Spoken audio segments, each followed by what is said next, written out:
Primary waterproofing membranes and roofing membranes often come into play with tile installations because of tile's durability and performance in wet environments.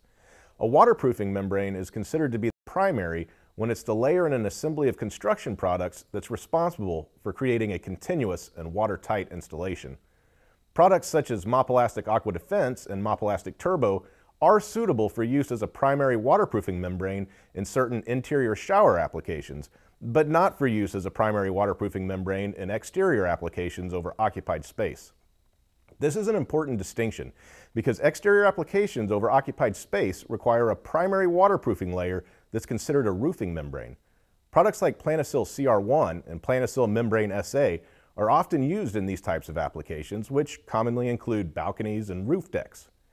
While waterproofing membranes like MAPEI Aqua Defense are designed to have tile bonded directly to them, most roofing membrane products are not. This must be considered when the installation system is designed, as well as other concerns such as proper slope, drainage, and flashing. But before I confuse you too much, it's best if you just remember that not all waterproofing membranes are interchangeable, and that primary waterproofing requires special considerations. For help selecting the right products for your project, please call us at 800-992-6273 or visit our website.